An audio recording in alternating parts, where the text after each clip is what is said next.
ইউক্রেনের আকাশে যে ড্রোন একসময় মানুষের ঘুম কেড়ে নিয়েছিল, সে একই ভয় এখন নেমে এসেছে মধ্যপ্রাচ্যে। ইরানের তৈরি ডেল্টা উইং শাহেদ 136 একটি ছোট কিন্তু ভয়ঙ্কর অস্ত্র। এর দাম মাত্র $50,000, কিন্তু এর শব্দ কর্কশ কানে বাজে, আর সেই শব্দ মানেই বিপদ খুব কাছে। 48 ঘন্টায় বাহরাইন, কুয়েত, সংযুক্ত আরব আমিরাত, পুরো উপসাগরীয় অঞ্চল কেঁপে উঠেছে ইরানের শত শত শাহেদ ড্রোনের হামলায়। তেহরান যেন এক নতুন বার্তা দিয়েছে, আমরা শুধু প্রতিরক্ষা করব না, আমরা পৌঁছে যাব তোমাদের আকাশে। বাহরাইন থেকে পাওয়া একটি ভিডিও, অন্ধকার রাত, হঠাৎ কর্কশ শব্দ, একটি ড্রোন সোজা ধেয়ে আসছে, তারপর ধাক্কা, একটি বহুতল ভবনে সরাসরি আঘাত, ব্যালকনিতে আগুন জ্বলছে, জ্বলন্ত ধ্বংসাবশেষ নিচে পড়ে যাচ্ছে। আর একটি ভিডিওতে দেখা গেছে একটি ড্রোন উড়ে যাচ্ছে মার্কিন নৌবাহিনীর 5ম ফ্লিটের সদর দপ্তরের ওপর দিয়ে, তারপর সেটি নিচে নেমে আঘাত হানে একটি রাডার ড্রোনে। একটি নিখুঁত হামলা, সংখ্যার ভেতর লুকানো ভয়, পরিসংখ্যানটা আরও ভয়ঙ্কর। মাত্র কয়েকদিনে 1000-এর বেশি ড্রোন ছোড়া হয়েছে। শুধু সংযুক্ত আরব আমিরাতে হামলা হয়েছে 689টি ড্রোন দিয়ে। এর মধ্যে 645টি ভূপাতিত, কিন্তু 44টি ড্রোন লক্ষ্যবস্তুতে আঘাত করেছে। মাত্র 6% সফলতা, কিন্তু সেটাই যথেষ্ট, কারণ প্রতিটি সফল আঘাত মানেই আগুন, ধ্বংস, আতঙ্ক। কিভাবে কাজ করে এই ড্রোন? এই ড্রোন দেখতে ছোট, কিন্তু এর কৌশল বড়। দৈর্ঘ্য প্রায় 3.5 মিটার, ডানার বিস্তার 2.5 মিটার, বিস্ফোরক বহন প্রায় 50 কেজি। এটি দ্রুত নয়, কিন্তু চতুর। নিচ দিয়ে উড়ে রাডার ফাঁকি দেয়, আগে থেকেই নির্ধারিত পথ অনুসরণ করে, শেষ মুহূর্তে লক্ষ্যবস্তুর ওপর ঝাঁপিয়ে পড়ে। কখনো অপারেটর দূর থেকে নিয়ন্ত্রণও করতে পারে, মানে শেষ সেকেন্ডেও দিক বদল সম্ভব। যুদ্ধের নতুন কৌশল, ঝাঁক। এই ড্রোন একা আসে না, এরা আসে ঝাঁক বেঁধে। রাশিয়া ইতিমধ্যে ইউক্রেনে এই কৌশল ব্যবহার করেছে। একসঙ্গে শত শত ড্রোন, সঙ্গে ডেকয়, ভুয়া লক্ষ্য। প্রতিরক্ষা ব্যবস্থা বিভ্রান্ত হয়, আসল ক্ষেপণাস্ত্র তখন আঘাত হানে। এই কৌশলই এখন মধ্যপ্রাচ্যে ছড়িয়ে পড়ছে। আগুন ছড়িয়ে পড়ছে তেল নগরীতেও। সৌদি আরবের রাশ তানুরা সবচেয়ে বড় তেল শোধনাগারগুলোর একটি। সেখানে ড্রোন হামলার পর আগুন লেগেছে, কারখানা বন্ধ, উৎপাদন থেমে গেছে।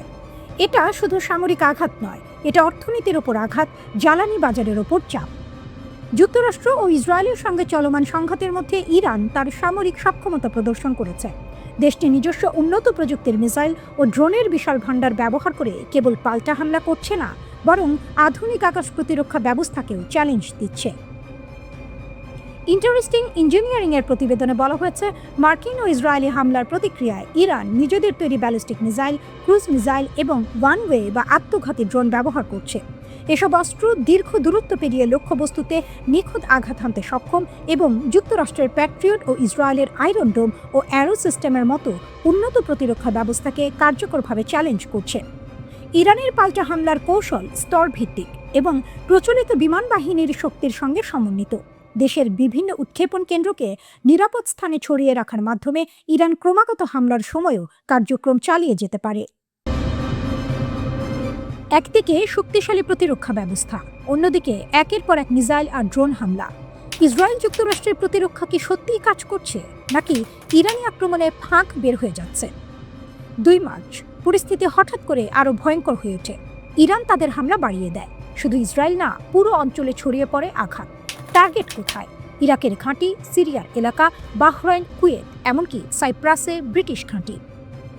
প্রধান হামলাগুলো: ইরাক, বাগদাদ ইন্টারন্যাশনাল এয়ারপোর্টের কাছে মার্কিন ঘাঁটিতে ড্রোন হামলা। ইরবিলেও একই ধরনের আঘাত। বার্তা পরিষ্কার, ইরাক এখন প্রক্সি যুদ্ধের কেন্দ্র। বাহরাইন, মিসাইল ভেঙে পড়লেও বিপদ থামে না, ধ্বংসাবশেষ পড়ে, আগুন লাগে, একজন নিহত। মানে ইন্টারসেপ্ট করলেও ঝুঁকি শেষ হয় না। সিরিয়া, আকাশে মিসাইল আটকানো হয়, কিন্তু টুকরো পড়ে মানুষ আহত। সাইপ্রাস, ইউকে ঘাঁটি। আর AF 31-তে ড্রোন আঘাত। বড় ক্ষতি না হলেও সতর্কতা সর্বোচ্চ পর্যায়ে। এটা গুরুত্বপূর্ণ, কারণ পশ্চিমা ঘাঁটিও এখন সরাসরি টার্গেট।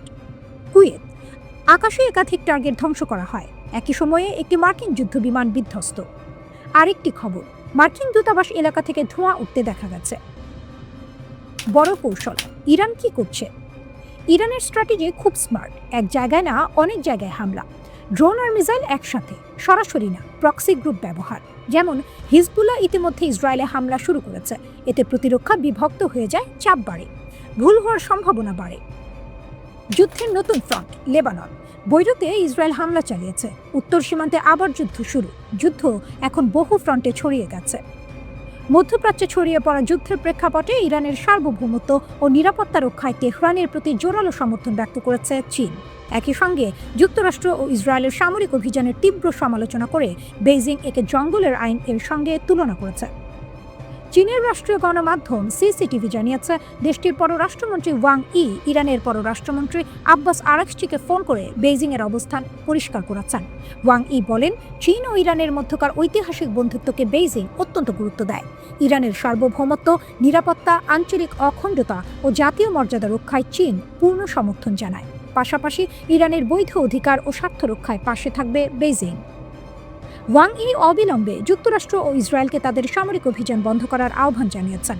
তিনি সতর্ক করে বলেন, উত্তেজনা যেন আর বৃদ্ধি না পায় এবং এই সংঘাত যেন পুরো মধ্যপ্রাচ্যে ছড়িয়ে না পড়ে সেদিকে লক্ষ্য রাখা জরুরি। আলী খামেনির হত্যাকাণ্ডের পর ইসরায়েলের বিরুদ্ধে প্রতিশোধের যুদ্ধে আনুষ্ঠানিকভাবে যোগ দেওয়ার ঘোষণা দিয়েছে লেবাননের হিজবুল্লাহ। তেহরান থেকে প্রকাশিত খবরে জানানো হয়, ইসরায়েল অধিকৃত হাইফা শহরের দক্ষিণে একটি সামরিক ঘাঁটি লক্ষ্য করে ক্ষেপণাস্ত্র, ড্রোন হামলা চালায় হিজবুল্লাহ।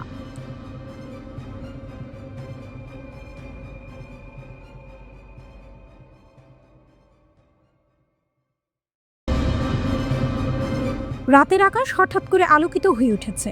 একটার পর একটা আগুনের রেখা নিচে পড়ছে। সোশ্যাল মিডিয়ায় ভাইরাল হওয়া ভিডিওগুলো ঠিক এমনই দৃশ্য দেখাচ্ছে। ইসরায়েলের আকাশে যেন আগুনের বৃষ্টি। প্রশ্নটা এখন সবার মনে, এগুলো কি ক্লাস্টার বোমা নাকি ভেঙে যাওয়া ক্ষেপণাস্ত্রের টুকরো? ক্লাস্টার অস্ত্র আসলে কি? সহজভাবে বললে, ক্লাস্টার মিউনিশন হলো এমন এক ধরনের বোমা যা আকাশে গিয়ে একটা বড় বিস্ফোরণ না হয়ে মাঝপথে খুলে যায়, তারপর ছড়িয়ে দেয় অনেক ছোট ছোট বোমা। একটি ব্যালিস্টিক মিসাইল যদি ক্লাস্টার ওয়ারহেড বহন করে, তাহলে প্রায় 7 কিলোমিটার উচ্চতায় গিয়ে এটি খুলে যায়, তারপর ছড়িয়ে দেয় প্রায় 20টি ছোট বোমা।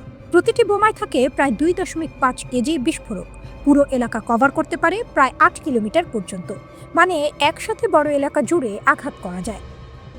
কেন এই অস্ত্র বিপজ্জনক?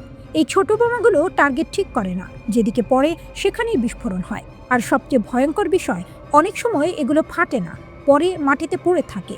তখন এগুলো ল্যান্ডমাইনের মতো বিপজ্জনক হয়ে যায়। আসলে কি ঘটেছে? ভিডিওতে দেখা গেছে আকাশে অনেকগুলো আগুনের টুকরো, একসাথে প্রায় 20 থেকে 25টি আলো। এটি দেখে ধারণা করা হচ্ছে ক্লাস্টার সাবমিউনিশন ব্যবহার হতে পারে, তবে এখনও নিশ্চিতভাবে বলা হয়নি। এগুলো ক্লাস্টার বোমা নাকি প্রতিরক্ষা ব্যবস্থায় ধ্বংস হওয়া মিসাইলের ধ্বংসাবশেষ? ইসরায়েলের দাবি, ইসরায়েল ডিফেন্স ফোর্সেস জানিয়েছে ইরান আগে এমন ক্লাস্টার ওয়ারহেড ব্যবহার করেছে। বাস্তব চিত্র, শহরের ভেতরে আঘাত। একটি ভিডিওতে দেখা গেছে শহরের মাঝখানে বড় গর্ত, অনেক মানুষ আহত, আশেপাশে ভবন ক্ষতিগ্রস্ত। যুদ্ধ ছড়িয়ে পড়ছে পুরো উপসাগরে। এই সংঘাত এখন শুধু ইসরায়েলি সীমাবদ্ধ নেই। আবুধাবি, ড্রোন ধ্বংসের পর টুকরো পড়ে ইসরায়েলি দূতাবাসের কাছের ভবনে আঘাত। দুবাই, বাড়ির ওপর পড়ে ড্রোনের টুকরো, 2 জন আহত। বিমানবন্দরও বিখ্যাত হোটেল ক্ষতিগ্রস্ত। জেবেল আলী বন্দর, আগুন লেগে যায়, কালো ধোঁয়া আকাশে। এই বন্দর দিয়ে বিশ্বের প্রায় 10% কন্টেইনার ট্রাফিক যায়। সাময়িকভাবে কার্যক্রম বন্ধ। ওমান, প্রথমবারের মতো হামলা, একটি বন্দরে ড্রোন আঘাত, 1 জন আহত। বড় ঝুঁকি, অর্থনীতি ও নিরাপত্তা। এই সংঘাত এখন বিমান চলাচল, জাহাজ চলাচল, কূটনৈতিক এলাকা সবকিছুকে ঝুঁকির মধ্যে ফেলছে। অর্থাৎ এটা শুধু যুদ্ধ না, পুরো অঞ্চলের লাইফলাইন কাঁপছে। ইসরায়েল যুক্তরাষ্ট্রের সাথে চলমান সংঘাতে এখন পর্যন্ত 4 জন নিহত হয়েছে বলে জানিয়েছে যুক্তরাষ্ট্র সেন্ট্রাল কমান্ড। এর আগে 3 জন নিহতর খবর জানিয়েছিল দেশটি। গুরুতর আহত একজন সেনা সদস্যের সোমবার মৃত্যু হয়েছে বলে সেন্ট্রাল কমান্ড জানায়। এদিকে 4 জন সেনার মৃত্যুতে শোক ও শ্রদ্ধা জানিয়েছেন যুক্তরাষ্ট্রের প্রতিরক্ষামন্ত্রী পিট হেক্সেট। তিনি বলেন, এই সেনারা ছিল আমাদের জাতির সেরা সন্তান। কুয়েতে একটি মার্কিন যুদ্ধবিমান বিধ্বস্ত হয়েছে, যা প্রাথমিকভাবে F-15 মডেলের বলে ধারণা করা হচ্ছে। প্রাথমিক প্রতিবেদন অনুযায়ী বিমানে থাকা পাইলটরা নিরাপদে বেরিয়ে আসতে সক্ষম হয়েছেন। যুক্তরাষ্ট্রের প্রেসিডেন্ট ডোনাল্ড ট্রাম্প সরাসরি ইরানের সেনাবাহিনী ও ইসলামিক রিভলিউশনারি গার্ড কর্পস IRGC-কে বলেছিলেন, অস্ত্র ফেলে দাও, না হলে নিশ্চিত মৃত্যু। শুনতে খুব শক্তিশালী বার্তা, কিন্তু বাস্তবে একদম উল্টো হলো। ইরান আত্মসমর্পণ তো করেনি, বরং ড্রোন ও ক্ষেপণাস্ত্র হামলা চালিয়েছে ইসরায়েল সহ বিভিন্ন মার্কিন ঘাঁটির দিকে। প্রশ্নটা তাই, ট্রাম্প কি আইআরজিসি এর শক্তি সম্পর্কে ভুল ধারণা করেছিলেন? আইআরজিসি আসলে কি? আইআরজিসি হলো ইরানের সবচেয়ে শক্তিশালী সামরিক ও রাজনৈতিক বাহিনী। এটা 1979 সালের ইসলামী বিপ্লবের পর গড়ে ওঠে। নেতৃত্বে ছিলেন আয়াতুল্লাহ রুহুল্লাহ খোমেনি।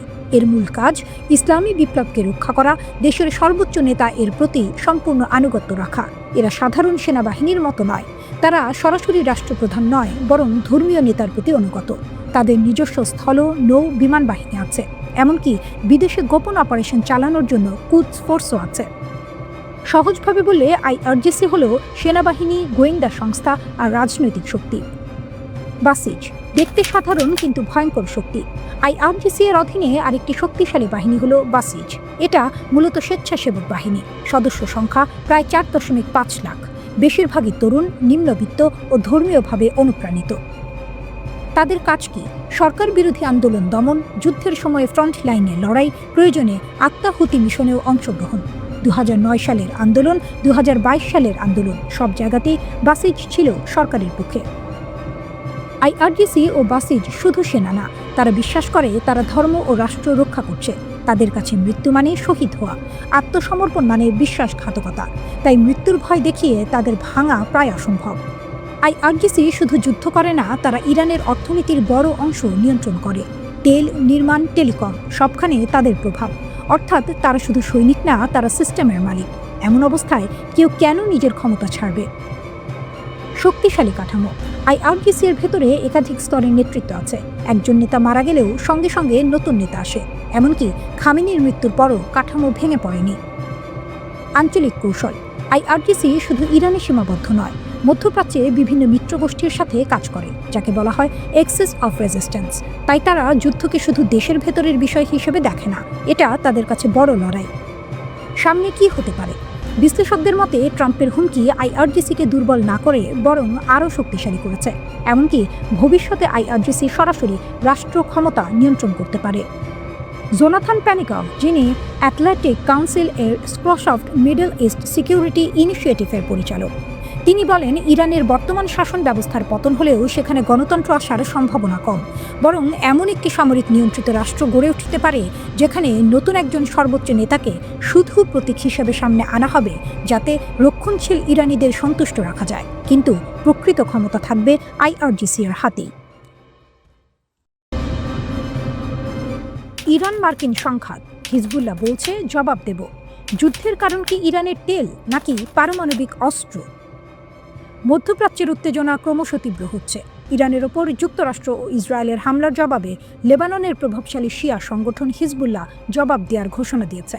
হিজবুল্লাহর মহাসচিব নাইম কাশেম রবিবার এক বিবৃতিতে বলেন, আমরা সম্মান ও প্রতিরোধের ক্ষেত্র কখনো ছাড়ব না। তিনি আরও বলেছেন, ইরানের সর্বোচ্চ নেতা আয়াতুল্লাহ আলী খামেনির ওপর হামলাকে অপরাধের সর্বোচ্চ হিসেবে ধরা হবে। কাশেম যোগ করেন, বিধাতার নির্দেশনা ও সমর্থনের ওপর আস্থা রেখে আমরা এই আগ্রাসন মোকাবেলায় আমাদের কর্তব্য পালন করব। হিজবুল্লাহ লেবাননের একটি প্রভাবশালী রাজনৈতিক ও সশস্ত্র সংগঠন। তারা দেশটির সবচেয়ে শক্তিশালী সশস্ত্র বাহিনীর নিয়ন্ত্রণও হাতে রেখেছে। ইরান তাদের প্রতিষ্ঠায় সহায়তা করে। এই সংঘাতকে অনেকে শুধুমাত্র পারমাণবিক হুমকি হিসেবে দেখলেও বাস্তবে এখানে আরও গভীর স্বার্থ লুকিয়ে আছে। মিডিয়া যখন বারবার পারমাণবিক শব্দটি ব্যবহার করে, তখন বিনিয়োগকারীরা প্রশ্ন করছেন, এটি কি আসলে ইউরেনিয়াম সমৃদ্ধির বিষয়, নাকি এটা শক্তি ও জ্বালানি নিয়ন্ত্রণের খেলা? মানচিত্রটি দেখলেই বিষয়টি বোঝা যায়। ইরান হরমুজ প্রণালীর পাশে অবস্থিত। বিশ্বের প্রায় 20% তেল এই সংকীর্ণ জলপথ দিয়ে পরিবহন হয়। এই পথটি যদি ক্ষতিগ্রস্ত হয়, তেলের দাম সঙ্গে সঙ্গে বেড়ে যায়। দাম বাড়লে মুদ্রাস্ফীতি বেড়ে যায়, মুদ্রার মান নেমে যায়, আর অর্থনৈতিক ভারসাম্য বিঘ্নিত হয়। তাই এই অঞ্চলের সামরিক অবস্থান সবসময় জ্বালানি রুটের সঙ্গে জড়িত।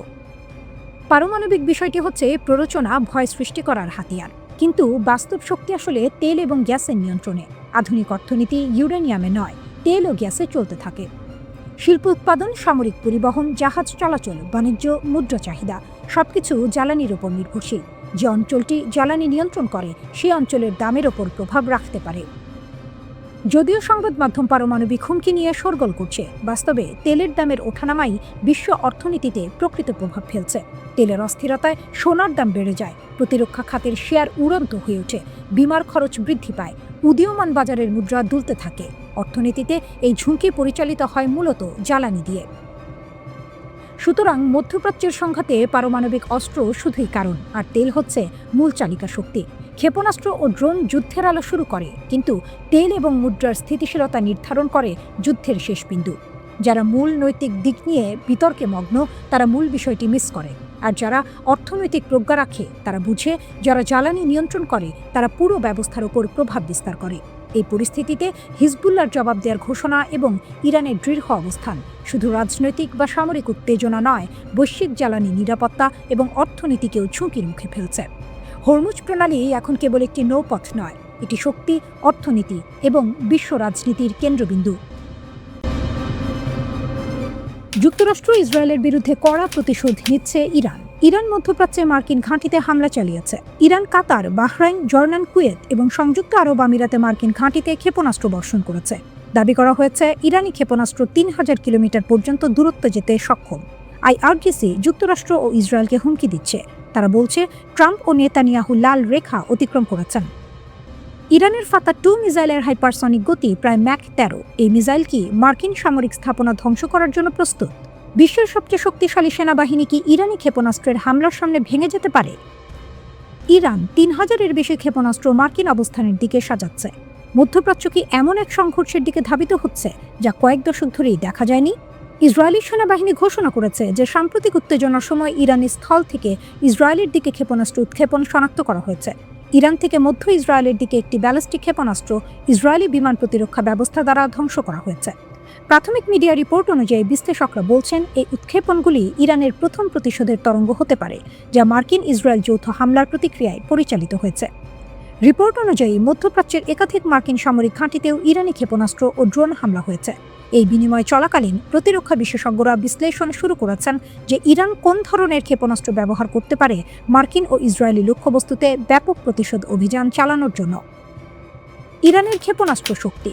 ইরানের ক্ষেপণাস্ত্র বাহিনীতে রয়েছে বিভিন্ন দূরত্বের ব্যালিস্টিক ক্ষেপণাস্ত্র। শাহাব-1 প্রায় ৩০০ কিলোমিটার পরিসর, ৭৭০ থেকে ১,০০০ কিলোমিটার ক্ষেপণাস্ত্র বহন করতে সক্ষম, ছোট দূরত্বের সুনির্দিষ্ট হামলার জন্য উপযুক্ত। শাহাব-2 প্রায় ৫০০ কিলোমিটার পরিসর, ৭০০ কেজি পর্যন্ত প্যালট বহন, পূর্বের ক্ষেপণাস্ত্রের চেয়ে বেশি দূরত্বে আঘাত করতে সক্ষম। CH-M1 প্রায় ৭০০ থেকে ৮০০ কিলোমিটার পরিসর, ৬৫০ কেজি প্যালট, আঞ্চলিক লক্ষ্যবস্তুতে উন্নত আঘাত। ফার-110 পরিবার প্রায় ৩০০ কিলোমিটার পরিসর, ৪৫০ কেজি প্যালট, সুনির্দিষ্ট ছোট দূরত্বের হামলার জন্য। দূরপাল্লার ও মাঝারি পাল্লার ব্যালিস্টিক ক্ষেপণাস্ত্র। এগুলো সাধারণত ১,০০০ থেকে ৩,০০০ কিলোমিটার পর্যন্ত যেতে সক্ষম এবং সরাসরি ইসরায়েল বা আঞ্চলিক লক্ষ্যবস্তুতে আঘাত হানতে পারে। খোররামশার-4 এটি ইরানের অন্যতম উন্নত ক্ষেপণাস্ত্র, যার পাল্লা ২,০০০ কিলোমিটার এবং এটি ১৫০০ কেজি ওজনের ওয়ারহেড বহন করতে পারে। সেজিল ২,০০০ থেকে ২৫০০ কিলোমিটার পাল্লার এই ক্ষেপণাস্ত্রটি কঠিন জ্বালানি চালিত এবং অত্যন্ত দ্রুত গতিসম্পন্ন। ইমাদ ১৭০০ কিলোমিটার পাল্লার এই ক্ষেপণাস্ত্রটি নিখুঁতভাবে লক্ষ্যভেদে সক্ষম। শাহাব-3 ১৩০০ থেকে ২,০০০ কিলোমিটার পাল্লার এটি ইরানের একটি নির্ভরযোগ্য ও পুরনো সংস্করণ। হাজ কাশেম ১৪০০ কিলোমিটার পাল্লার এই ক্ষেপণাস্ত্রটি জেনারেল কাশেম সোলাইমানির স্মরণে নামাঙ্কিত। খাইবার শেকান ১৪৫০ কিলোমিটার পাল্লার একটি নির্ভুল লক্ষ্যভেদী ব্যালিস্টিক ক্ষেপণাস্ত্র। হাইপারসনিক ক্ষেপণাস্ত্র। ইরান সম্প্রতি হাইপারসনিক প্রযুক্তি যুক্ত করেছে, যা শব্দের চেয়ে ৫ থেকে ১৩ গুণ বেশি গতিতে চলতে পারে, ফলে এগুলো প্রতিরোধ করা কঠিন। ফাতা-1 ও ফাতা-2 অত্যাধুনিক আকাশ প্রতিরক্ষা ব্যবস্থা এড়াতে সক্ষম। ইরান নিজেকে আঞ্চলিক শক্তি হিসেবে প্রতিষ্ঠার জন্য এই ক্ষেপণাস্ত্রগুলোকে প্রতিরোধ ও পাল্টা আক্রমণের সক্ষমতা হিসেবে বিবেচনা করে। বিশেষ করে ইসরায়েল এবং যুক্তরাষ্ট্রের সম্ভাব্য হুমকির বিপরীতে এই ক্ষেপণাস্ত্রগুলো গুরুত্বপূর্ণ। সাইরেন একটার পর একটা। শহরের আকাশ কাঁপছে শব্দে, আতঙ্কে, অজানা এক ভবিষ্যতের আশঙ্কায়। ইসরায়েলের শহরগুলোতে হঠাৎ করেই বেজে উঠল সতর্ক সংকেত। সেই মুহূর্তে শুরু হয়ে গেল এক নতুন অধ্যায়, ইসরায়েলে ইরানের হামলা। মাত্র কয়েক মিনিটের মধ্যে ইসরায়েল ডিফেন্স ফোর্সেস এর হোম ফ্রন্ট কমান্ড নাগরিকদের নির্দেশ দিল, বোমা শেল্টারের কাছে থাকুন, নিরাপদ কক্ষে প্রস্তুত রাখুন। রাস্তাগুলো থমকে গেল, মানুষ ছুটে গেল ঘরের ভিতরে, জনসমাগমের জায়গাগুলো ফাঁকা হয়ে গেল মুহূর্তেই, যেন যুদ্ধের অপেক্ষায় নিঃশ্বাস আটকে আছে। হামলার সাথে সাথেই ইসরায়েল তাদের আকাশসীমা বন্ধ করে দেয়, সব বেসামরিক ফ্লাইট স্থগিত, এয়ারপোর্টগুলো হয়ে যায় প্রায় মৃত শহর। পরিবহন মন্ত্রণালয় সরাসরি জানিয়ে দেয় এখন কেউ এয়ারপোর্টে আসবেন না। বিদেশে থাকা যাত্রীদের বলা হয় এয়ারলাইন্স আর মিডিয়ার আপডেট দেখুন, অপেক্ষা করুন। সরকারি ঘোষণা, পরিস্থিতি স্বাভাবিক হলে অন্তত 24 ঘন্টা আগে জানিয়ে ফ্লাইট চালু করা হবে। ইসরায়েল ইরানে হামলাকে বলছে প্রি-এম্পটিভ স্ট্রাইক, অর্থাৎ আগাম হামলা যাতে শত্রুর সম্ভাব্য আক্রমণ ঠেকানো যায়। কিন্তু কয়েক ঘন্টার মাঝে জবাব দিতে শুরু করে ইরান।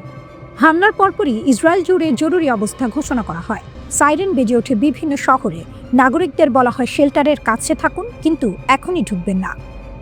ইরান মধ্যপ্রাচ্য জুড়ে যুক্তরাষ্ট্রের সামরিক ঘাঁটিকে টার্গেট করেছে। কাতারের দোহায় আবারও ক্ষেপণাস্ত্র হামলা। বিবিসির প্রতিবেদনে বলা হয়েছে, কাতারের রাজধানী দোহায় আবারও ক্ষেপণাস্ত্র হামলার ঘটনা ঘটেছে। এর আগেও 28 ফেব্রুয়ারি আরেক দফায় হামলার ঘটনা ঘটে। তখন কাতারের প্রতিরক্ষা মন্ত্রণালয় জানিয়েছিল যে তারা বেশ কয়েকটি ক্ষেপণাস্ত্র প্রতিহত করেছে, যা দৃশ্যত এই অঞ্চলের বৃহত্তম আমেরিকান সামরিক ঘাঁটি আল উদেইদ বিমান ঘাঁটিকে লক্ষ্য করে ছোড়া হয়েছে। যুক্তরাষ্ট্র ও ইসরায়েলের যৌথ হামলায় ইরানের সিনিয়র রাজনৈতিক নেতা ও সেনাপ্রধান নিহত হওয়ার যে খবর ছড়ানো হচ্ছে তা সঠিক নয় বলে দাবি করেছে দেশটির রাষ্ট্রীয় গণমাধ্যম। ইরানের প্রেসিডেন্ট মাসুদ পেজেশকিয়ান নিরাপদে আছেন বলে এক্স পোস্টে জানিয়েছেন তার নির্বাহী ডেপুটি মোহাম্মদ জাফর কিয়ামফানা। ইরানের পররাষ্ট্রমন্ত্রী আব্বাস আরাকচি বলেছেন, দেশটি আত্মরক্ষার অধিকারের আওতায় তার সব ধরনের সামরিক সক্ষমতা ব্যবহার করে নিজেদের রক্ষা করবে। বার্তা সংস্থা এএফপি তাদের সংবাদদাতাদের বরাতে জানিয়েছে, ইরাকের উত্তরাঞ্চলীয় শহর ইরবিলে যুক্তরাষ্ট্রের কনসুলেটের কাছে একাধিক বিস্ফোরণের শব্দ শোনা গেছে। কনসুলেটের নিকটবর্তী এলাকার এক বাসিন্দা বলেছেন, আমি কমপক্ষে 3টি প্রচণ্ড বিস্ফোরণের শব্দ শুনেছি। আমার বাড়ি কেঁপে উঠেছিল। ইরানে হামলার ছবি প্রকাশ করেছে ইসরায়েল। হামলায় ব্যবহার করা হয়েছিল বাংকার বাস্টার, টমাহকের মতো সমরাস্ত্র।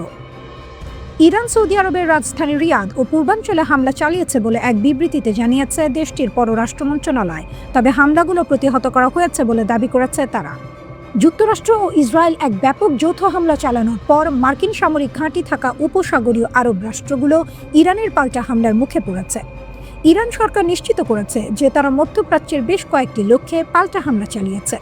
দেশটির বার্তা সংস্থা ফার্সের খবর অনুযায়ী বাহরাইন, কুয়েত, কাতার ও সংযুক্ত আরব আমিরাত সহ মার্কিন বিমান ঘাঁটি ও অন্যান্য সামরিক রসদ আছে এমন স্থানগুলোতে হামলা চালানো হয়েছে। এবার সৌদি আরবও জানালো তাদের দেশেও আক্রমণ চালানো হয়েছে।